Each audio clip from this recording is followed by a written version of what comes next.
Anime Expo sells you the dream. 4 days, 1 badge, every fandom door wide open. The truth? Some of the doors are paywalled inside the badge, and a few lock behind you the second you step out. AX's own pages spell it out.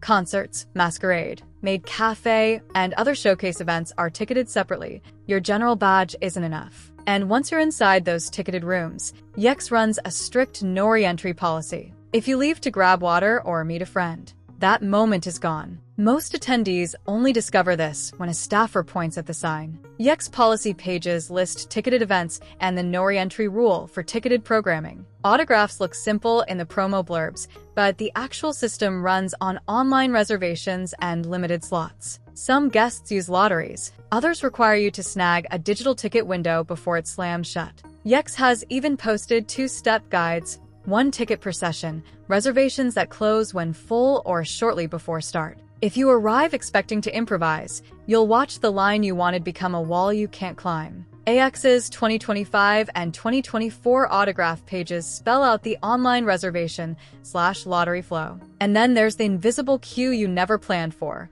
Building entry. EX uses RFID badge scans and security checkpoints at set doors. Choosing the wrong entrance or carrying the wrong backpack can cost you an hour. The no-bag lanes move faster. The bag check lanes can crawl, especially at open and right after big panels dump. That's not a scandal. It is a blind spot for first-timers. The site explains entry flow, but the marketing never puts it up front because RFID choke points doesn't move badges. AX's RFID/building entry page outlines the flow and no-bag tips. That fine print adds up. Your I'll do everything plan quietly becomes I'll do whatever I pre-reserved, whatever I prepaid, and whatever entrance line I gamble on. It's not bait and switch. It's the difference between the brochure and the operating manual. Once you see it, the weekend makes sense. Until then, it feels like the con is saying yes with confetti and no with clipboards. Line Math 101. Why EX looks chaotic even when it isn't. If you've seen those viral hallway shots, you might think AX is disorganized by definition. The real answer is more boring and more useful. You're dealing with a 100K plus person city wrapped around the Los Angeles Convention Center and adjacent theaters, Peacock Theater, the Novo, that have fixed capacities. EX can't magic extra seats into a concert hall. What they can do is meter bodies with security, RFID gates, time-boxed queues, and hard caps. That's the line math. Huge demand meets hard ceilings. Local coverage flagged 100K plus attendance. EX consistently uses off-site venues for big showcases. The geography adds its own traps. During EX, road closures ripple around LA Live and the LACC campus. If you don't know which garage entrance is actually open, your rideshare drops you on the wrong side of a barricade, and now you're hiking the block while the clock bleeds. The LACC itself even posts closure advisories and alternate routes for EX dates. That's not secret.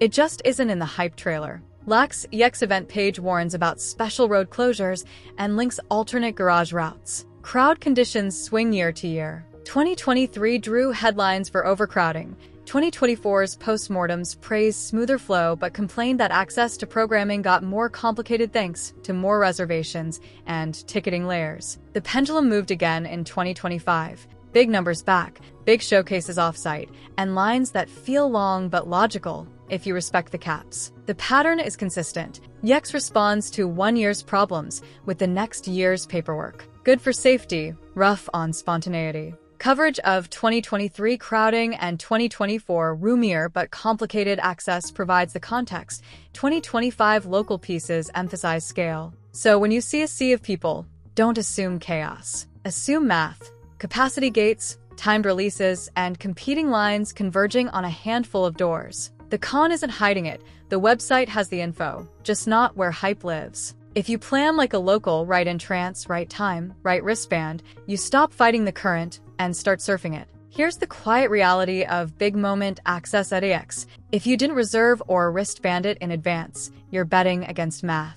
EX treats many premium moments like a flight with assigned seats, autographs especially. The official guidance is blunt. Reserve online. Slots are limited. There's no on-site ticket booth for these. When reservations fill, that window slams shut, and even a 4-day badge won't reopen it. AX's 2025 autograph posts and pages spell out online reservations, first-come windows. 1 ticket per session, and closure once full. The same plan first, play later logic bleeds into ticketed events, concerts, Masquerade, Maid Café, marquee showcases. Your badge gets you on campus, but those rooms are their own tickets with a hard no-reentry rule. Step out, and that seat becomes someone else's night. Yex doesn't hide this. It's sitting on the ticketing FAQ, and even in prior program guides. But it's not front and center in the hype, which is why people learn it from a sign, not a trailer. Meanwhile, 18-plus programming runs on gates inside gates. Expect ID checks plus an 18-plus wristband for mature panels and screenings. If you plan to bounce between a general panel and a late-night 18-plus session, the extra stop is its own time tax, and missing the wristband pickup window is how solid plans quietly dissolve. Yex program materials call out 18-plus wristbands. AX's family/kids guidance reinforces restricted access for mature content. The fix is simple and unglamorous. Track your targets like concert tickets. Know the drop times for autograph reservations. Keep the link open 5 minutes early. And assume 1 session equals 1 digital ticket in your name. For ticketed showcases, buy before you pack. For 18-plus content, grab your wristband early so you're not sprinting into a closed door. None of this is scandalous. It's just the stuff Yex says quietly while the billboard says, "Welcome home." Yex is an all-ages event first. That single choice sets off a chain reaction you only notice when plans collide with policies. The headline version: adult content isn't permitted in the main public halls, and anything 18-plus belongs in designated restricted areas with ID and controlled access. That's why a print that was fine in your online shop suddenly lives behind a barrier at the con, or doesn't show at all until you're inside the mature zone. AX's exhibitor pages explicitly bar adult content in the exhibit and entertainment halls. Service manuals and pro guides show how 18-plus material gets routed to the designated area. For attendees, the vibe is similar. AX's own Bring Your Kids guidance makes it clear that mature content can't be openly displayed, and ID is required for 18-plus, 21-plus spaces or booths. In practice, that means the cheeky sign you made for photos doesn't fly everywhere. The outfit that trends online might need coverage in shared spaces, and a booth's spicier items won't be visible at a glance. If it could be considered mature, it's concealed, gated, or moved. AX's family guide lays out ID requirements and limits on open display of mature content. Why it matters. Not allowed in this hall is different from not allowed at all. Yex isn't erasing grown-up corners, it's quarantining them. That's safer for families and cleaner for staff, but it's also how spontaneity disappears. You don't stumble on the edgy zine wall, you seek it. You don't impulse buy the print, you ask to view it in the correct area. The fun still exists inside a wristband, a line, and a room with a door. If you're a creator or cosplayer, the hack is clarity. Read the hall rules literally. If your work has mature themes, assume it belongs in the 18-plus zone and plan your setup accordingly. Don't risk a midday relocation. If you're dressing bold, pack coverage pieces so you can flip from photo-ready to hallway compliant without stress. And if you're an attendee, treat PG at a glance as the default for open areas, then save the spice for the rooms built for it. But the filter isn't just cultural, it's physical. The next chapters zoom out to the logistics that trip people up, how the alley works now, and how streets, shuttles, and security shape your day before you ever reach a queue. Artist Alley's new reality and why it feels different this year. If you ever wondered why AX's Artist Alley felt like a living pulse, tables stacked with prints, zines, chara goods, and that one I shouldn't but I will poster, this is the chapter. The vibe hasn't vanished. The rules shifted, and that changes how creators show up. The headline change is simple and massive. Yex 2025 moved Artist Alley registration to a lottery system. That sounds fair on paper. More transparency, less speedrunning a crashy portal. But it also means returning artists can't bank on momentum, and first-timers can't brute force their way in with reflexes and luck. Planning inventory, hotels, helpers, and shipping gets harder when your table is Schrodinger's slot until the draw hits. The cons page frames it as access and fairness. Artists feel the uncertainty in their budgets. Both are true. Rules that were always there now matter more because the margin for error shrank. Seller permits, IDs, documentation. These aren't, maybe later, items. They're table or no table. AX's packets and California law are explicit. Everyone selling needs a California seller's permit, and you should have a copy at the table. If you're working with helpers or minor artists, there are specific, documented requirements. The policy's not new. The enforcement is simply tighter when demand is astronomical. Display choices also got smarter. In family-facing halls, mature work isn't openly displayed. It's concealed or placed only in designated 18+ areas, which means a lot of artists split their catalog. PG on the surface, ask to view in a binder, QR to the online store for anything that might cause a Monday email. That setup protects everyone, but it also kills the impulse buy that used to fuel after-dark sales. The art lives. The spontaneity fades. AX's public-facing ticketed /18+ materials and hall descriptions consistently point to additional ticket/wristband or restricted display for mature content. So how do creators adapt without burning out? 3 quiet shifts are already working. 2-tier inventories, a visible PG first spread with a discreet ask to view catalog that's lightning fast to flip through. Timebox drops, promoting limited items for specific hours when the aisle is buzzing, so buyers plan the stop. Off-floor sessions, collabs or meetups outside peak hours where fans can browse relaxed, then pick up on-site later. If you're attending, treat Artist Alley like a mini treasure hunt.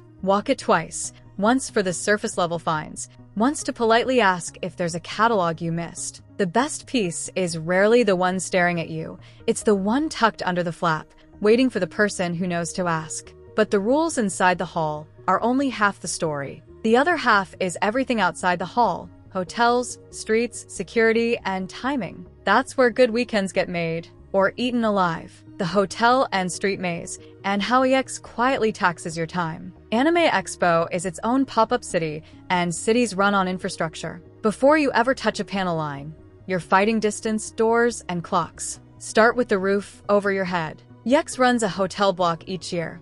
For 2025, the general attendee block opened January 28, 2025 at 1 p.m. Pacific Time, with exhibitor/artist alley blocks going live the same day. Rooms are limited and move fast, especially within walking distance. If you miss the window, you'll pay with time, because even a short rideshare turns long when thousands of people aim for the same curb. Next, getting to the building. The LACC is big. The garages are finite, and parking rules aren't casual. The convention center's own page states flat-rate event pricing, no re-entry for parking, and that hours vary by event load. Translation: if you plan to dip out and come back, you're planning to pay twice, or walk farther than you wanted. Pair that with AX's RFID plus security entry system, no bag lines versus bag check lines, and your first panel of the day might be a 35-minute commute through doors and scanners. Choosing the right entrance and traveling light saves literal hours across 4 days. Finally, understand the venue ecosystem. EX spills beyond the LACC into nearby theaters and ballrooms. Think concert or special event spaces, with their own capacities and their own ticket rules. Those marquee rooms often require separate tickets, and AX is blunt about no re-entry on ticketed shows. If you're juggling a panel and a concert back-to-back, build buffers. Once the doors close, a staffer can't magic you back in, no matter how far you traveled. So, how do you beat the maze without losing the fun? Anchor your day to 2 must-dos, and let everything else be bonus. The city will steal at least 1 hour you didn't budget. Travel light for mornings, no bag entry. Stash extras at the hotel, and swing by midday if needed. Buy the side tickets, concerts/Maid Café/Masquerade, before you pack. Your badge is the key to the campus, not the VIP rooms. Pick an entrance and stick with it. Consistency beats experimenting when the crowd swells. But that wasn't the whole story. We still haven't answered why AX keeps these layers, or how you can turn the system into an advantage. That's where the finale goes. The organizer logic they won't spotlight, and the ethical hacks that flip the weekend in your favor. Why EX plays it this way? The organizer logic you don't see. If AX feels like a maze, it's because it's built by people juggling 3 brutal constraints: caps, contracts, and complaints. Caps are physics, fire marshal limits, fixed seat theaters, and hallways that only move so many bodies per minute. Contracts are the deal with the venue, unions, and third-party partners: hours, staffing minimums, load-in windows, noise thresholds, even which doors can open. Complaints are the invisible tax. Every viral clip, every "why did my kid see that sign?" every refund demand. Stack those, and the why becomes obvious. No re-entry on ticketed shows? That's not cruelty. It's flow control. If a room with a hard cap lets people come and go, the door becomes a blender, and the aisles turn into hazards. Wristbands and reservations? That's predictability. Headcount the building can support, staff they can schedule, lines they can snake, without blocking emergency egress. The 18+ gating and PG at a glance rule in public halls? That's brand protection and venue comfort in a city that hosts sports fans, families, and business events on the same blocks the same weekend. Even the paperwork creep has a logic. When one summer's headlines are about overcrowding, the next summer's fix is more metering, RFID gates, timed queues, more pre-tickets. When a guest line melts down, the fix is an online reservation window that closes early, so on-site staff aren't playing bouncer to 1,000 angry fans. It's not romantic. It's risk tria, the math that keeps the weekend alive even if it sands off some spontaneity. But here's the upside. The rules are consistent once you read them like an operator. And once you do, you can flip them to your advantage. How to beat the system. Ethical hacks that actually work.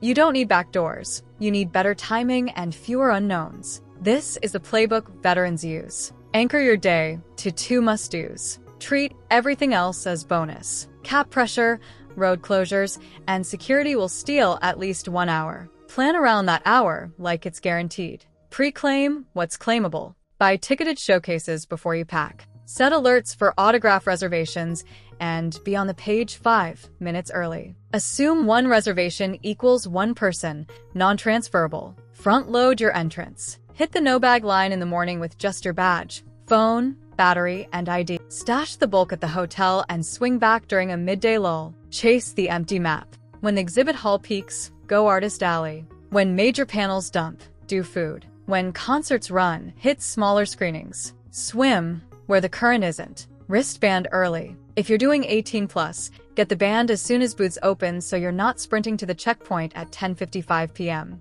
Buffer your 2-hop moves. Off-site theater, main hall, autograph? Add 20 to 30 minutes more than you think. You're crossing crowds and scanners, not a hallway in a mall. Run the buddy system fairly. One person scouts the entrance while another watches programming updates. Don't hold phantom spots if rules forbid it. Share intel, not elbows. Pack like a line pro. Phone battery, water, light snacks, moleskin for feet, tiny hand fan. Comfort equals more time on target, less time recovering in the hotel. Have a B panel and a C panel. If your A fills, pivot instantly. The fastest way to waste a badge is roaming while the second choice was starting 2 rooms over. Use creator signals. Many guests tease when their lines go live or when they'll sign at a publisher booth. Follow their socials, not just the grid. Respect the gates. If a sign says no re-entry, build your break before you scan in. If an area says PG at a glance, don't test the volunteers.